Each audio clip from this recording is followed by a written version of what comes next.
Penyakit paru-paru basah itu sebenarnya lebih dikenal dalam istilah kedokteran adalah pneumonia. Nah, dikatakan paru-paru basah karena di dalam parunya itu terdapat cairan. Jadi di paru atau di saluran nafas di bagian yang paling bawah, yaitu yang bola-bola saluran nafas itu terdapat terisi cairan. Oleh sebab itu seringkali dikenalnya dengan paru-paru basah.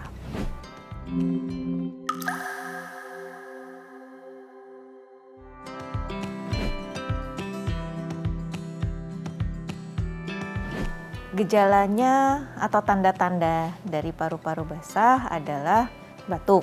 Nomor satu ya paling mudah dikenalinya adalah batuk. Kemudian demam, bila lebih berat bisa terjadi sesak nafas, cepat lelah, bahkan bisa sampai dengan penurunan kesadaran.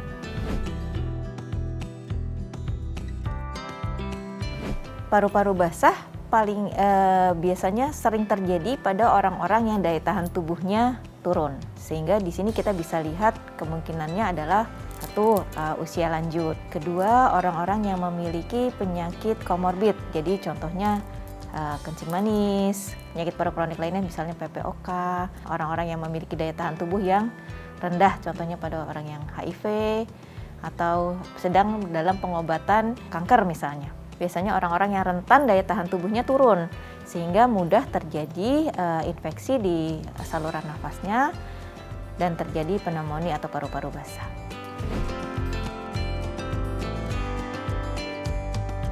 Sering kali orang mengira bahwa paru-paru basah ini disebabkan karena udara atau angin malam yang masuk lewat tubuh atau lewat kulit misalnya, sehingga menimbulkan menyebabkan air berkumpul di paru.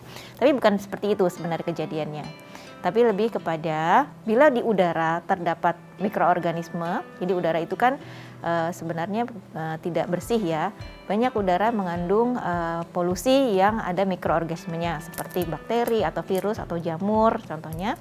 Dan bila seseorang dengan daya tahan tubuh yang kurang baik menghirup udara ini, maka mikroorganisme ini dapat berkembang di dalam paru atau di dalam saluran nafas. Nah, bila berkembang jumlahnya semakin banyak, maka akan menimbulkan peradangan di paru dan dihasilkanlah cairan-cairan yang lebih banyak daripada biasanya, sehingga menutup atau memenuhi rongga-rongga bola-bola saluran nafas.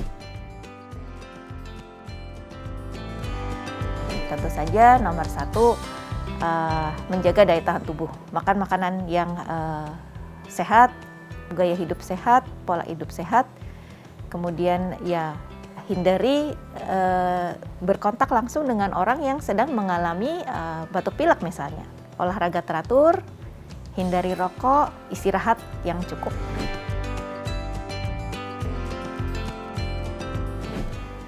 Kondisi seperti ini bukan kondisi yang mudah, sehingga kalau seseorang dengan pneumonia ringan sekalipun, ini sebaiknya harus minta pertolongan kepada tenaga kesehatan atau ke dokter, sehingga dibantu untuk diberikan obat untuk membunuh kuman atau bakteri atau mikroorganismenya.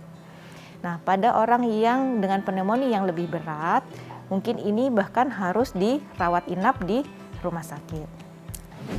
Demikian pembahasan mengenai tema paru-paru basah. Saya Dr. Sri Duni Atas Asri, spesialis paru. Sampai jumpa di konten berikutnya.